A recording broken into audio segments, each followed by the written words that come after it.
How is the TV news not covering this? Because Melody, I get my news exclusively from local TV. I know, and I don't understand that about you, but... Here's what I'll bet you, Melody. You bringing this story to the Wedge Live podcast, I know so many TV news reporters and producers are watching and listening to this podcast right now. They're going to run with this story, and they're not going to credit you or me. I know.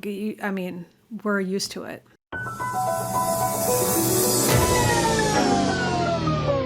We're rolling. We're rolling. All I know, tap, tap, tap, tap, tap, people. This is a real thing. Real thing.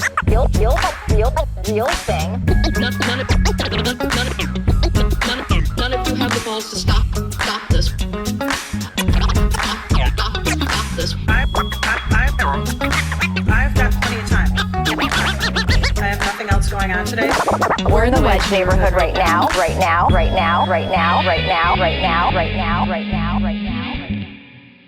So it's important when you come on a podcast, in other words, that you sound decent, because people have you in their ears.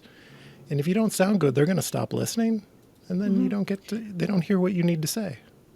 Well, when you set up your guests, like when I used to host a podcast, we would just ask people to have headphones on when they talk. Do you at least ask people to do that? I send them the invite from riverside.fm, which is the service that I use. And that has a bunch of instructions. This is a great way to start our episode. I hope this all stays in.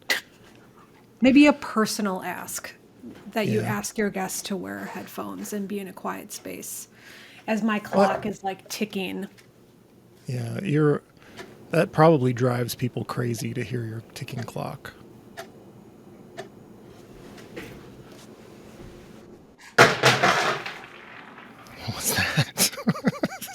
It's like an old-timey radio play where Melody didn't actually throw her clock across the apartment. That was just whatever they call the people who make the sound effects for the movies. Did that. I have no idea, but I literally did just throw my clock across the... Woo! Tick-tock, tick-tock. Yeah. Clang. Sorry about that, everybody. So if your monthly with Melody falls outside the normal range of 21 to 35 days, you should make an appointment to see your primary care doctor. Isn't that right, Melody? What? Monthly with Melody, where I share all the news for you and me. Monthly with Melody. Let's get down to it, John and me. 3, 2, 1, let's go. So you've been teasing a dead turkey story to me. The point, what brings us here today together to do an episode is, and first of all, you are Melody Hoffman from southwestvoices.news. This is the Wedge Live podcast. I'm your host, John Edwards. Here we are. Here we are. You might be the only person that doesn't know about the dead turkey story, but I'm happy to tell it once again. And you've been telling me so long, for such a long period of time, it's probably a very old story and no one cares anymore, but let's do it. So this happened now, I guess, a month ago in the Kenny Armitage neighborhood. They have this turkey. Do you know about this turkey that is was flockless? He wandered around the neighborhoods without a flock, which was weird to begin with.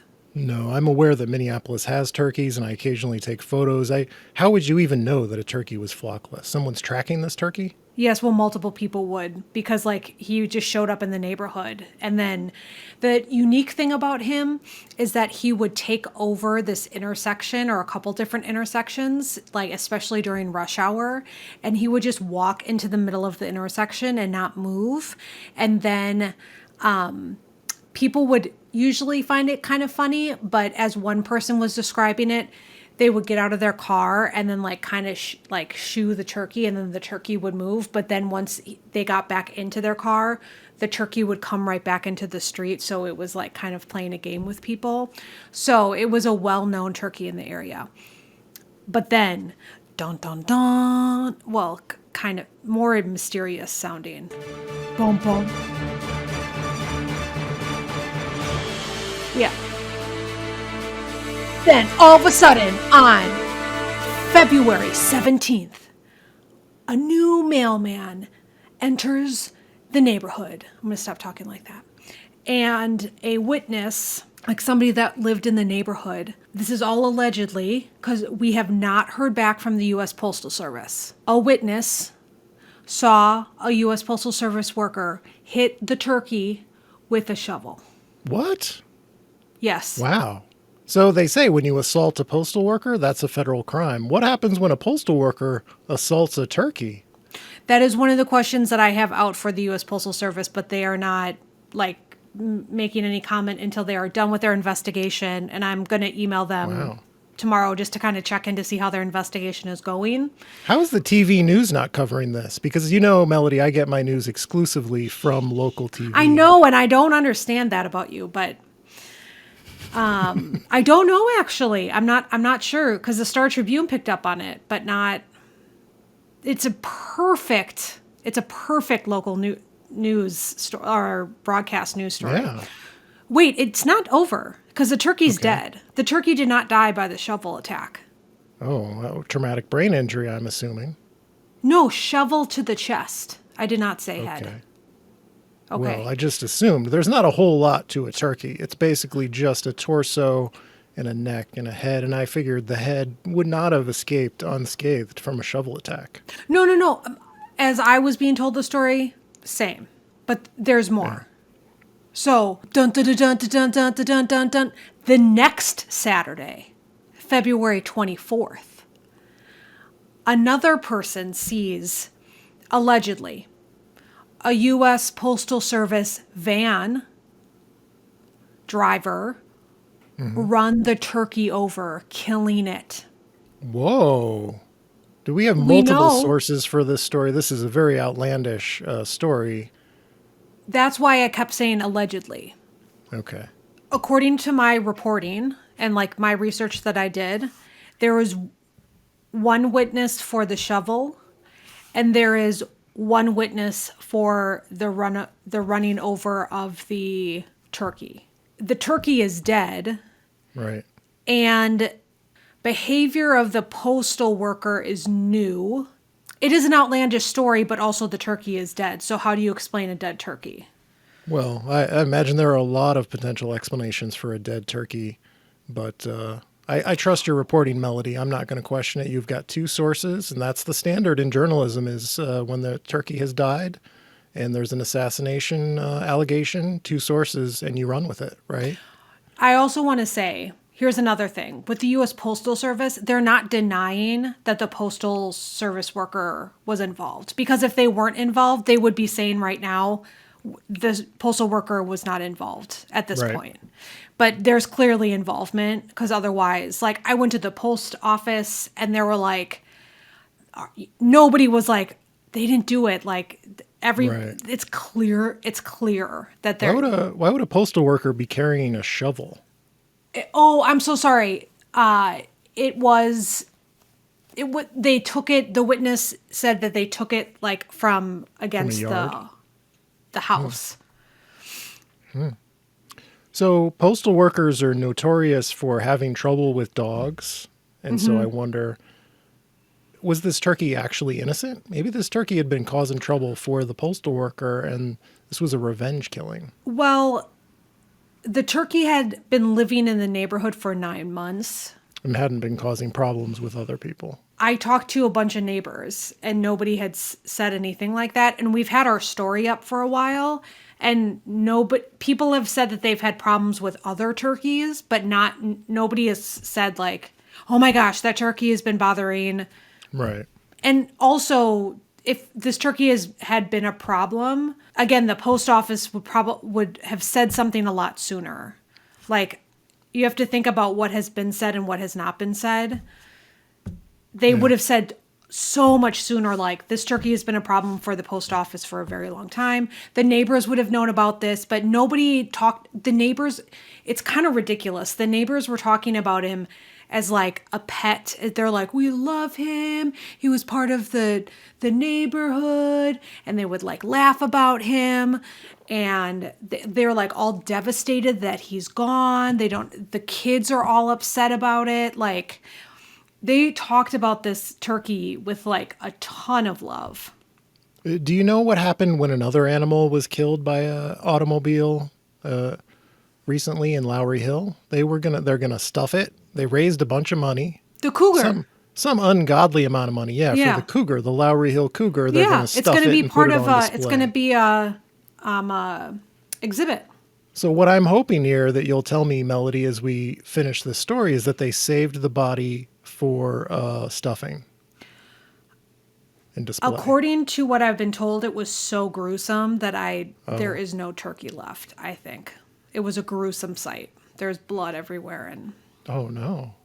yeah, I don't think it. Mm-mm. Can I tell you one more thing about the car accident too? Yeah. Because I asked one of the neighbors about who like interacted with the bird a lot, like in traffic. And I was like, well, did the turkey like dart into traffic a lot? And he's like, no, this turkey was so slow, like would just hang out in the street. Right. So it's like a hard thing to kill, like it doesn't By just accident. run out. Yeah. Yeah. So that's why I'm people are also imagining- really upset. We have the phrase going postal, which is about postal workers just reaching the end of their rope and doing something drastic. And maybe Yeah. this turkey was blocking traffic for 9 months, and this postal worker had had enough of this slow turkey. I don't know. Oh, that's a good theory. I can't Well- believe it hasn't been on the TV news. This is the perfect story. The only reason is nobody had doorbell camera of this turkey in any of the various violent attacks. If there's no Yeah, all video, you TV news doesn't want to run it. Yeah. All they have is, and witnesses would not go on camera. Absolutely. Here's what I'll bet you, Melody. You bringing this story to the Wedge Live podcast, I know so many TV news reporters and producers are watching and listening to this podcast right now. They're going to run with this story, and they're not going to credit you or me. I know. I mean, we're used to it, getting your scoop stolen. Getting ripped off. Somebody told me that my story was better than the Strib, so Probably was. in your face, out of space. I should start reading southwestvoices.news. So dumb that you don't. If you need, I have other Southwest news bulletins. Give me the bulletins. Should I run the CNN breaking news sound here? Southwestvoices.news breaking news bulletins. Vegan East, the Lindale location, closed. Their last day was today. That is the place that produced vegan cat cupcakes for the most recent cat tour. I know. It's too bad. I got some too. Anyways, they announced that they closed. They're going to say more about why later. So we can theorize, but not during the news bulletins. Here's one that I haven't even reported on. Nobody really knows yet, but you'll be interested. See David George. The terrible landlord whose building burned down. Yeah. Yes. So 2623 Pillsbury, that's one of the ones that people like to break into. And we will report on when it gets broken into or not. And it's been boarded up again. So it's one of these things where it's the landlord's responsibility. But then if people bust into it, the landlord has to come back and reboard it up. So I'm getting word that people are trying to break into it again. Okay. So just Groundhog Day here. Happening over and over again. Yep. Here's a good one. This really should have some breaking news. The Crossing Bridge noodle restaurant that is apparently open on 28th and Nicollet, 26th and Nicollet. It's getting late. See, this is why we don't record so late. Where the bad waitress used to be. New ownership. Even though the restaurant started with one owner, I checked in with him to see, hey, how's the new restaurant going? New owner. Won't say who the new owner is. Oh. Breaking news. Need to investigate that. Is the restaurant still happening? Apparently it's open. So, It opened on Friday. I haven't and it been. already has a new owner. It had a new owner before it opened. Any more news bulletins? That we've reached the end of the southwestvoices.news bulletins. Well, I know how much you like farmers market news, so I will let you know that there are no farmers markets. We're in the dry so. season for that. Thank goodness, because I know how you feel. But in Northeast, people might be interested in April 14th at the Quincy Hall Farmers Market. there's going to be free roller skating. Free roller skating. That sounds fun. Is it roller skating free? It's like saying we're offering free bicycling. I can bicycle for free. Oh, like they're offering free roller skates. Sorry. So, yeah, of course you can go for free. keep like bring or your just- roller skates. No, it's like rent. Like just come down, skate, pick out your size. You don't get to walk away with the roller skates. Who's going to stop you? Oh God, John. I'm just trying to tell people that they can go roller skate. Okay. Go roller skate in Northeast Minneapolis. Jeez Louise. You know how I hate farmers market reports, Melody. Huh? And your farmers market report turned into a roller skating report. And you know how I hate those. Sorry for wanting to let people know about cool things going on in the city. That's not even Southwest. We're back, baby. That's not even Southwest. The roller skating story you told? I know, but it was connected to farmers markets. Okay. Are you ready to move on to the real news, the real man's news stories, Yeah, I'd love manly to. news stories? I'd love to. The 61A candidates are out and about campaigning. The convention is Saturday, March 23rd. Am I right about that? Yeah, What? Saturday, March 23rd. The DFL convention, the endorsing convention, Saturday, March goodness. 23rd. I've had all of them, all goodness. 4 of them who were announced early enough. I had on the podcast. All those episodes are available now. So give those a listen. Melody, you also did interviews, and I did read those with those 4 candidates. I've also got 2 new ones. So the candidates we've talked to, Katie Jones, Isabel Rolfes, Will Stansel, Dylan McMahon, Melody and I have talked to all of those people. There's a new candidate today vying for the DFL endorsement, I think, because he sent an email to delegates. Oh. His name is Jared Brewington. And then Breaking news. there's a Green Party candidate named Toya Lopez. So maybe at a future time, I will have a chance to talk to those candidates. Sometimes I wonder, at what point do you know whether a candidate is real enough to invite on your podcast? Because a lot of people will put up a website, they will claim to be running, but then not put a ton of effort. I don't want to put more effort into a podcast episode than they're putting into their campaign, in other words. You know? And Yeah. 6 candidates, that's a lot of candidates. Charlie and I have talked about that too. Like, and it's tricky for me because I come from best intentions, want to give all candidates a fair shot. I know we've talked about this before. And so that's where I come from, where it's like even the smallest candidate should get equal time. Right. You take So- their word for it. If they say they're running, then they're running. Yeah. And I want to interview you, but then when you're a really small news organization and you have finite time, and in the end you find out that they weren't all that serious, or, but I guess that's the risk you take. And, it's a hard decision. And, Another thing to do is not cover it so early, which is difficult to do because there's a DFL process happening now. If you wait until the filing deadline, I imagine there's usually like a filing fee or a signature requirement. So if you meet the threshold to get on the ballot, then you're a real candidate. But in that scenario, you're waiting until fairly late in the year when normal people are paying attention to elections to start talking about them. I'd rather talk about them earlier than later. yes, I agree. Did you listen to the episodes, Melody? Not yet. I save them for days. I have no, but not because I don't want to learn more about them. I enjoyed having conversations with all of them. The thing that stood out to me is that Dylan McMahon seemed uncomfortable, unwilling, and I'm giving him the benefit of the doubt here, to answer a lot of my questions. And then the DFL Senior Caucus endorsement came out shortly after those episodes came out. And it was like, yeah, it makes sense. He kind of felt like a guy who didn't want to say anything to screw up his Senior Caucus endorsement. What kind of questions didn't he want to answer? So a lot of stuff on like land use, transportation, and parking. I asked him all of my questions were very straightforward, but like the idea, are you going to carry on Frank Hornstein's legacy as a transportation and transit champion? And I mentioned the 3/4 cent sales tax, his committee chairmanship, his support for things like full-time bus lanes on Hennepin Avenue. And he was like, no. His answer to a lot of questions was no, I have to learn more. And with things like the 2040 plan and housing, which are currently being debated at the state legislature, whether it comes to like legalizing fourplexes or duplexes statewide, or the legislation to fix the environmental regulations in the state so they can't be weaponized against comprehensive plans, things like that. Those are very local issues that have been discussed widely in Minneapolis for years.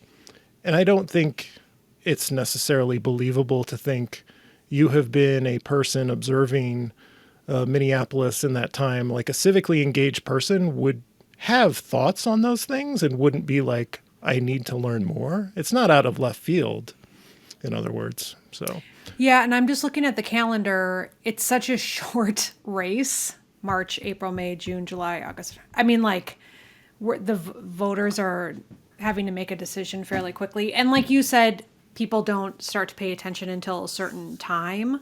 But with the DFL convention and then the primary, right, in August, there's only so many interviews. Like, that was his one interview with you, probably. yeah. There's only so many media chances that candidates are getting. And so I also think that regardless of what their answers are, that these are really important moments for people to take advantage of and for them to give a non-answer, no matter what the answer, the reason for the answer.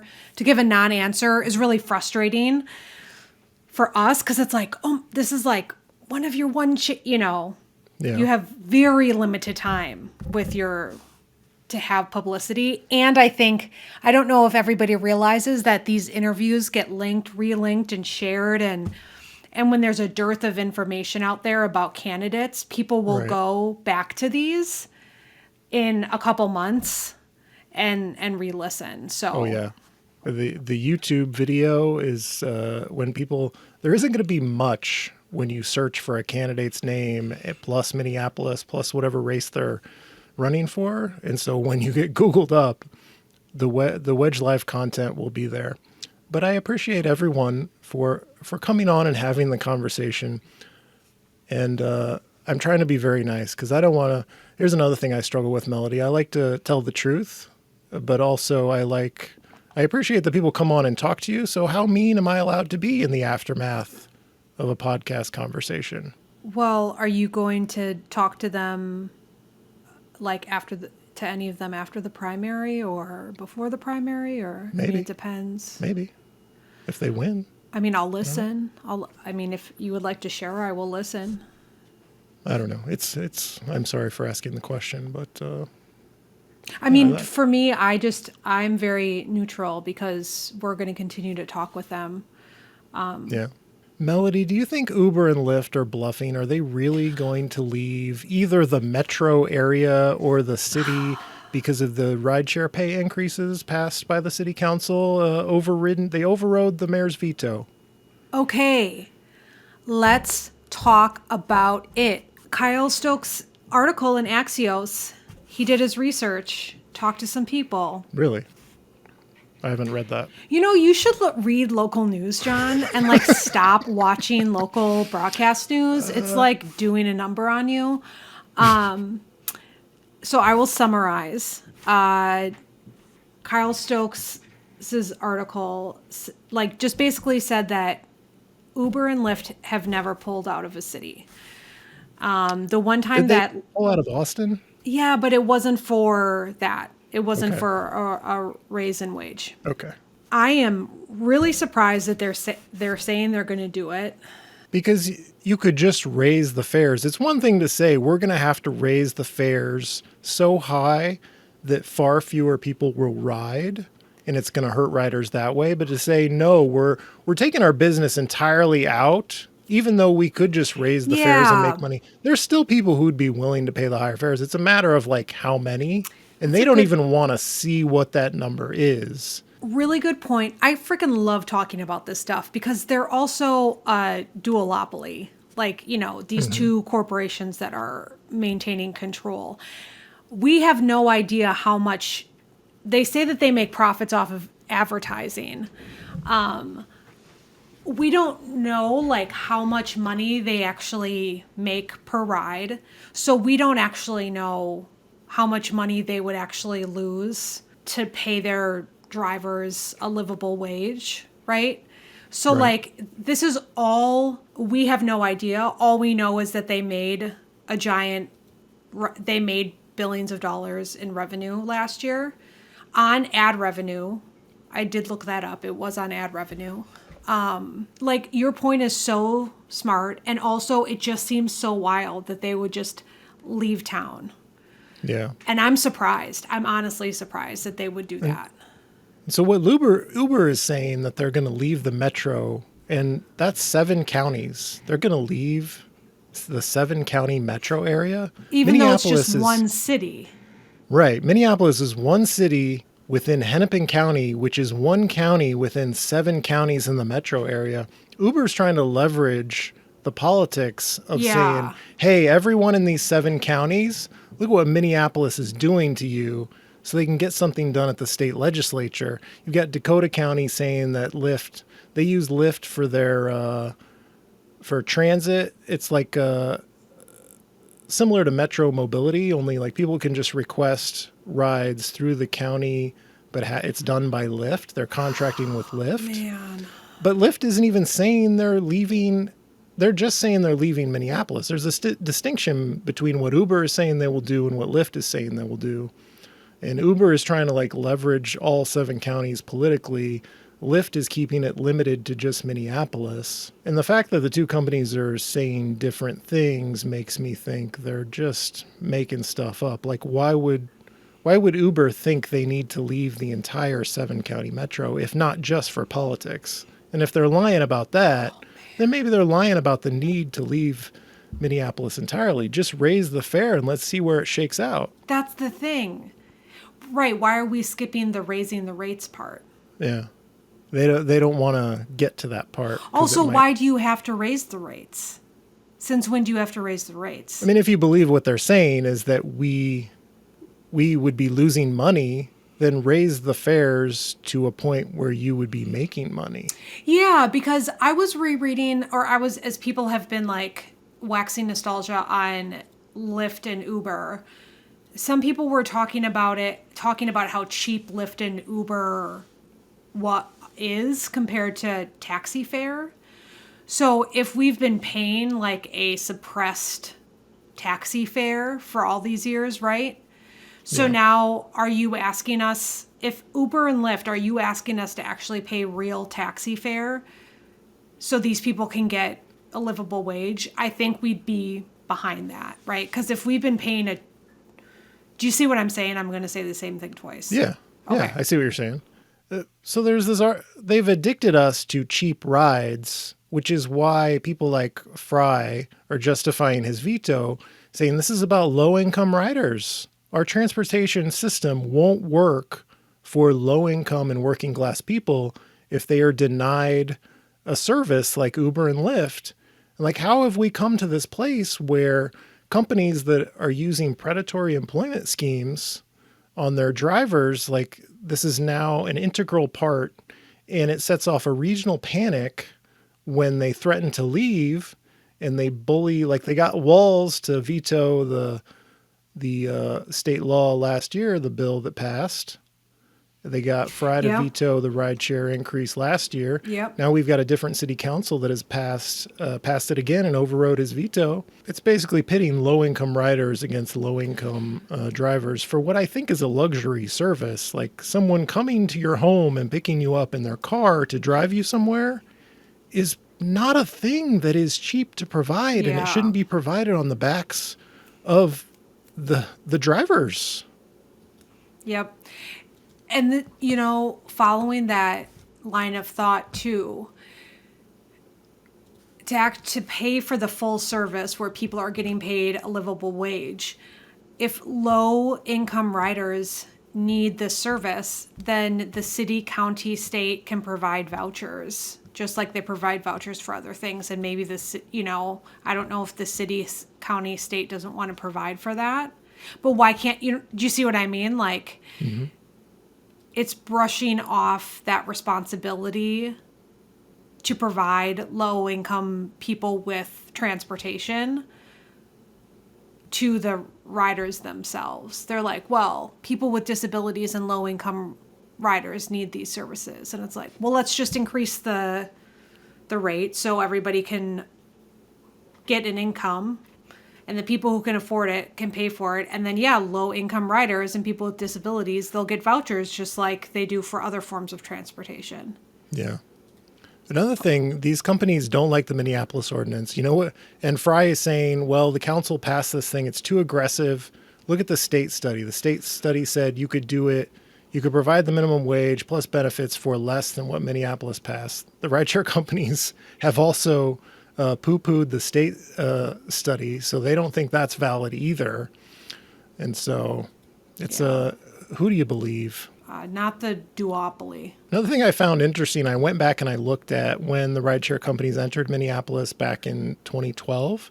They operated for years illegally. They didn't have permission to operate. They just started up in Minneapolis as they did in other cities. And this, you know what the city threatened to do? They were going to confiscate, impound people's cars if they drove for Uber and Lyft. And you know what the city, they didn't follow through on that threat. So maybe we can see if Uber and Lyft follow through on their threats here. Some people are replying to my tweets about this, and I've seen some commentary on Reddit.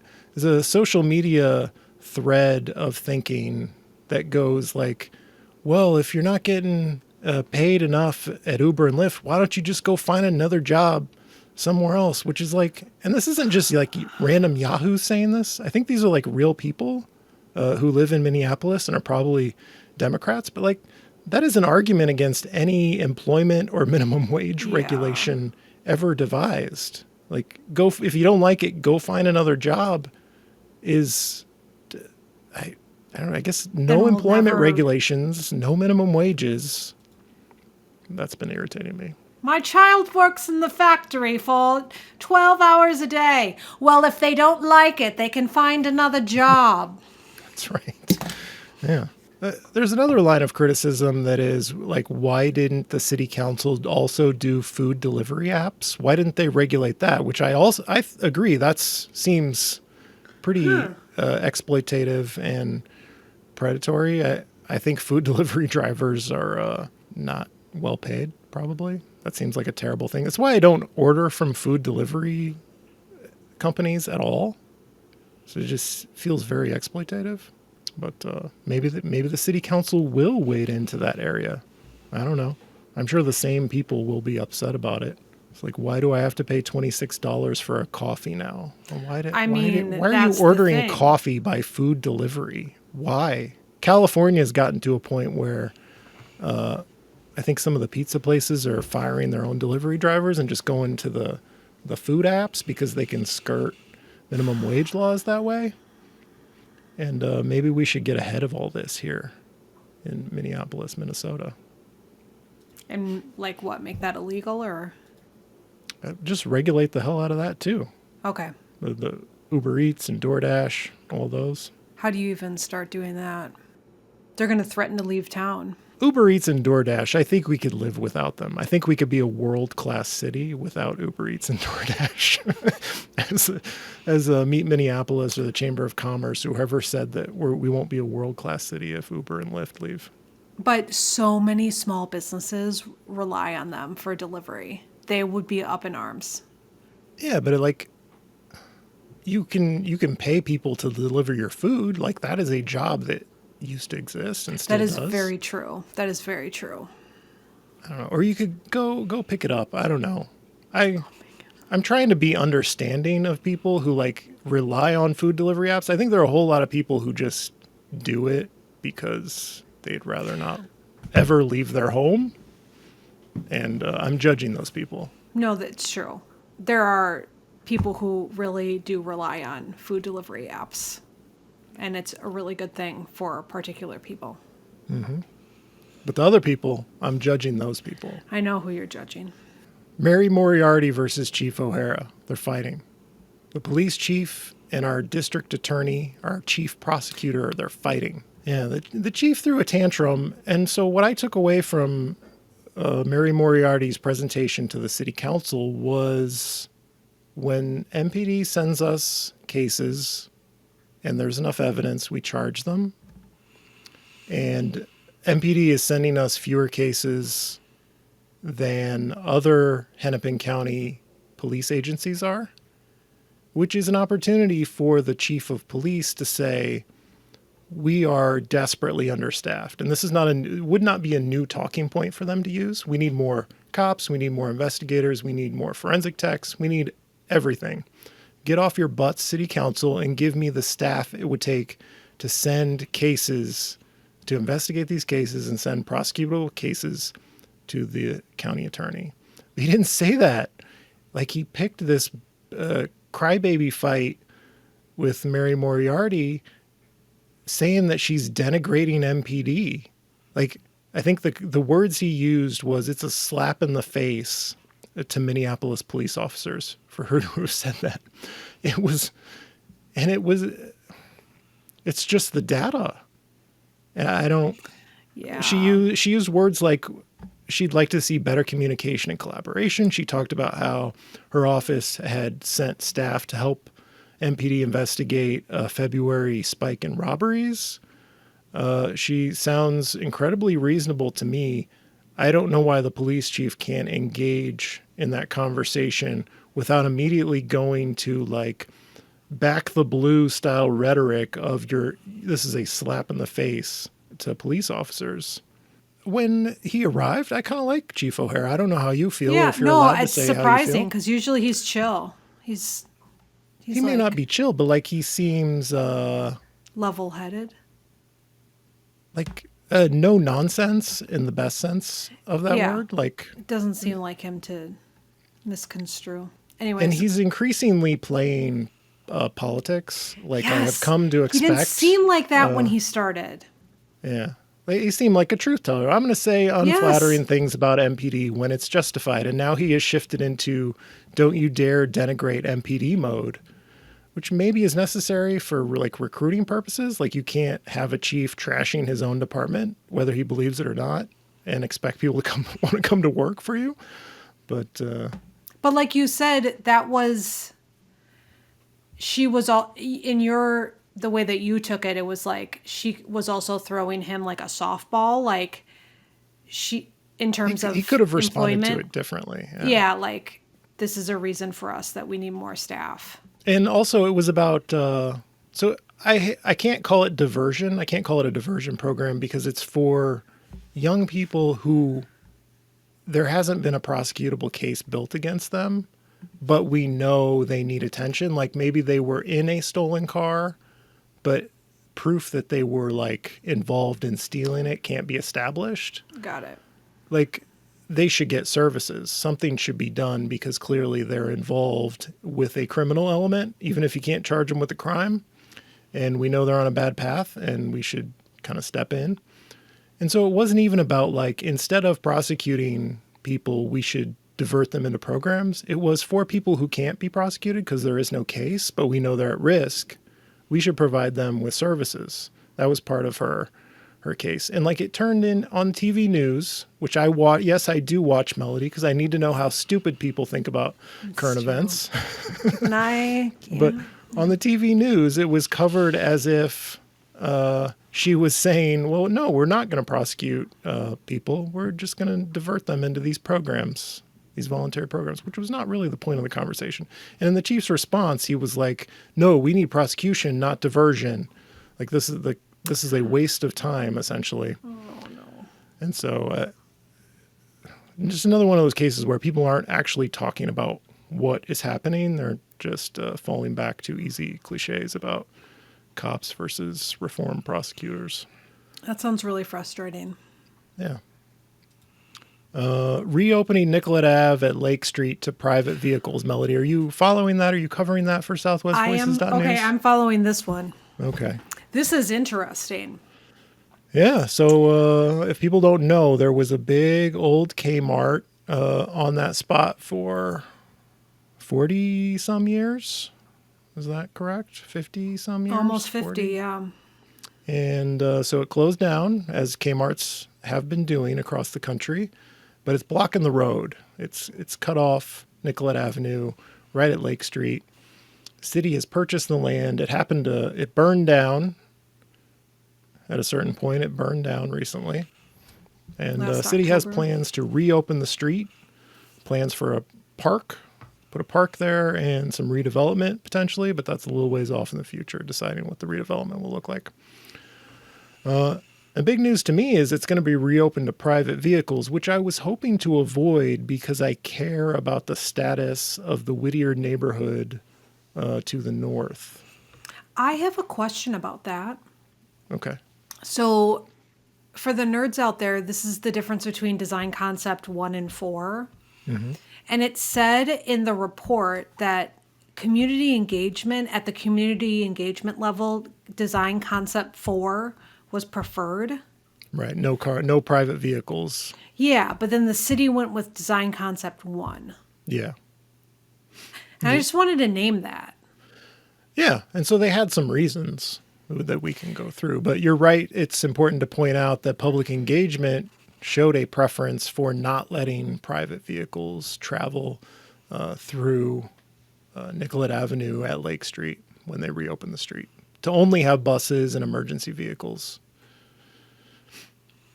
And so some of the reasons for that the city is saying is so it would back up transit, which is kind of counterintuitive. You think we're only letting buses through, and you say that would back up transit. And I think the reasoning is cars would get backed up trying to turn there. Like if they can't go straight, there'll be a backup of vehicles turning to divert around it.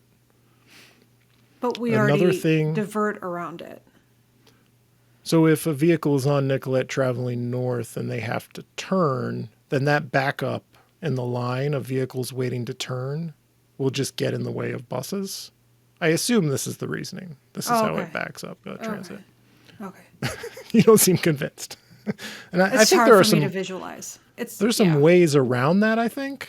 Yeah. Like you could say, okay, vehicles, you need to divert at 31st Street and make the block between 31st and Lake a bus lane, bus Yeah. only.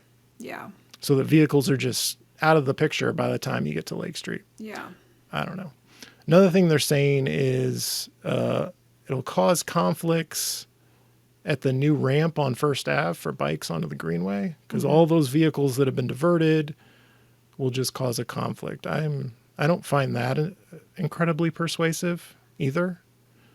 And then the other one is vehicle miles traveled, because cars will be doing a diversion around Lake and Nicollet.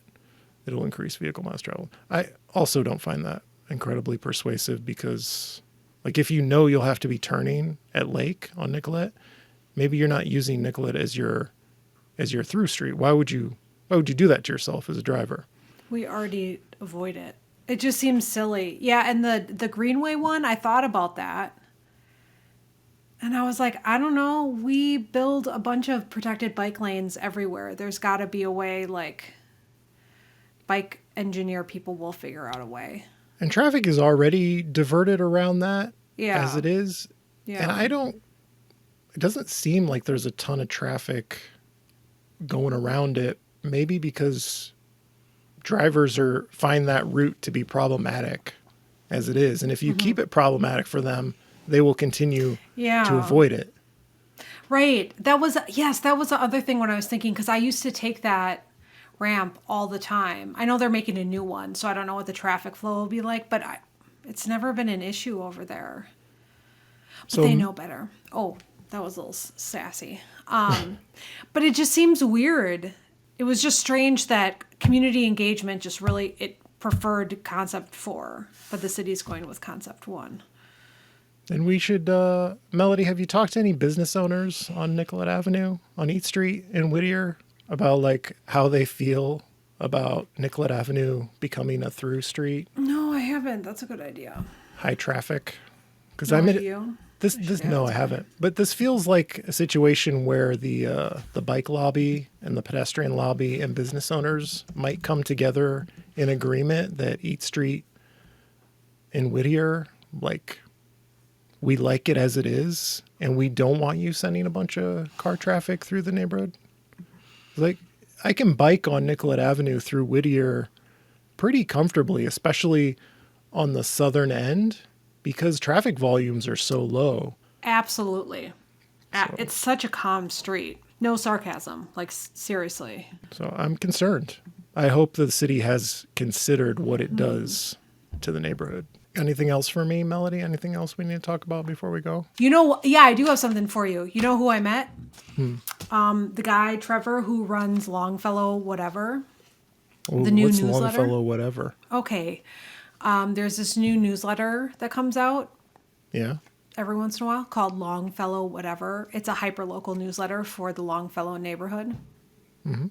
And he said, "Oh yeah, I saw you on the Wedge Live podcast," and I was like, "Yeah, John and I are really funny. Somebody should give us a talk show or something." And I was like laughing, and then he barely reacted. He barely reacted. He was the one who said that he saw us on the podcast. So Shouldn't he have said yes? I love it. I know. I was like, I wish you were on more. wish it was weekly. it's all right. He just doesn't have the money to fund a talk show, so that's probably why. Oh. like, Were "Man, I you wish I expecting had the money the to do guy who has a newsletter in Longfellow to offer you a big new opportunity? No, I'm just trying to figure out the reason why he didn't react. Trevor, if you're out there, if you're listening, give us more reaction when you're complimenting us. Because we need positive reinforcement. I don't think he didn't actually compliment it. He just said, "I saw you Oh. on the podcast," and then I complimented us. I assume when anyone says that they watch it, that they love me and they have positive That's what I thought feelings for too. me. Because why would you put yourself through this if you don't have a deep personal attachment to me? You wouldn't be listening all the way through. Or Melody. Maybe you're a friend or a family member of Melody, and that's why you're here today. It's nothing but people. It's nothing but friends and family here at the Wedge Live podcast. Especially at this point. Yeah, at the end. You sat through the turkey story. You sat through Melody not having any opinions at all about Mary Moriarty and the police chief drama. You sat through Uber and Lyft, which I thought was a good segment. The 61A candidate run through, you sat through that all the way to the end. Do you have any new recommendations for listeners?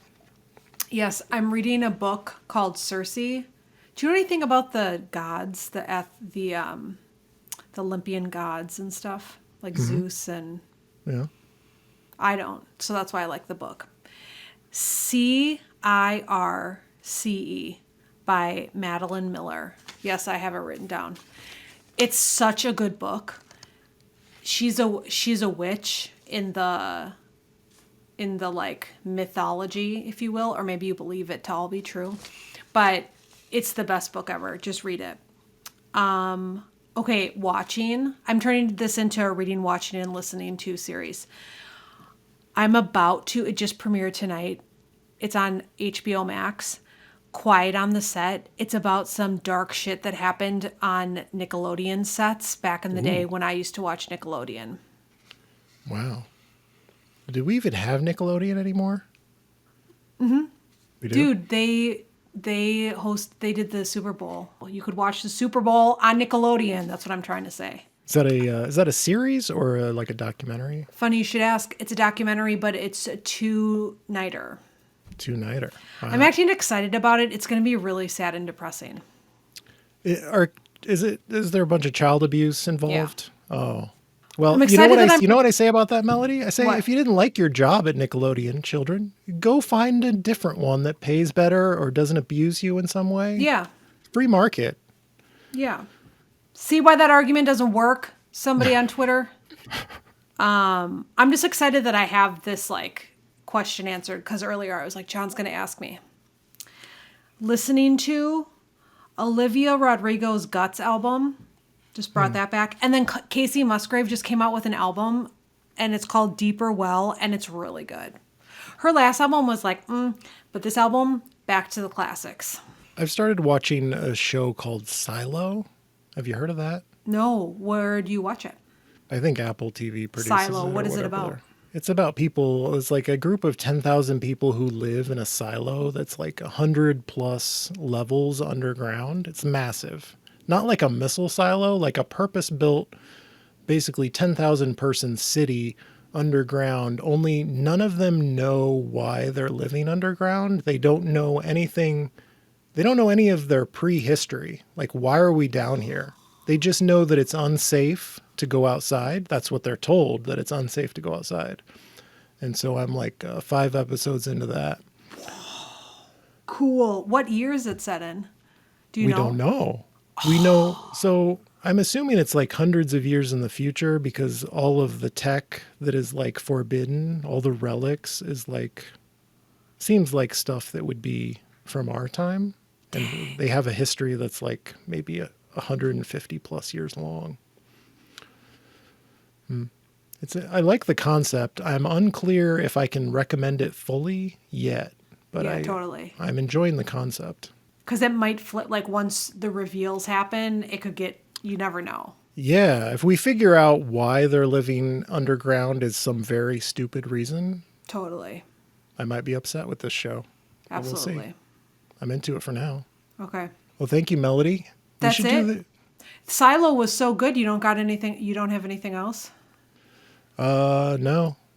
So Dylan McMahon, the candidate who I didn't appreciate some of his answers, he did turn the recommendation thing around on me, and I recommended the Fall of Civilizations podcast. I will recommend that again in case you didn't have the Yes, patience okay. to sit through that interview. Thank you. Do you have any Aldi recommendations? So they've got some jalapeno ranch chips, which aren't going to last. You should go immediately to see if there are any left. There probably won't be. Those are really good, the jalapeno ranch chips. Also, I'm hoping to get some Leprechauns ice cream. Leprechauns. It's like pre-made ice cream in a cone that's themed for St. Patrick's Day. Hoping to get those on some kind of half-price sale after, because we're recording this on St. Patrick's Day. I'm waiting for the price to drop on the Leprechauns. So please don't buy those. Those are for me at the after St. Patrick's Day sale. Were they too expensive for you to buy at the existing price? It's probably like a pack of 4 at $3.99 or something, and maybe it's less than 4. I don't know, but I'm not paying full price for the Leprechauns. I get it. But you would Not paying full price. $2, like bring it on. $2? Yeah, I'd buy Yeah. some Leprechauns Yeah. for the name alone. I wonder if that's offensive to Irish people. Something like the name Leprechauns. Is I that? doubt it. I don't know. Is the leprechaun? I don't think they take themselves that seriously. In the ethnic foods section. That's Oh my God. the leprechauns. Jeez. So this is the Wedge Live podcast. I'm your host, John Edwards. Thank you for joining me, Melody Hoffman from southwestvoices.news. Oh, it was a pleasure to be here. And thanks to all of you at home, our friends and family, for listening. Especially Trevor. Calling out cat people. This is a real thing. Real thing.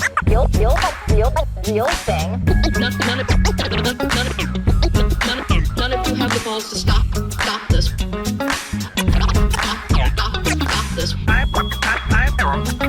I've got plenty of time. I have nothing else going on today.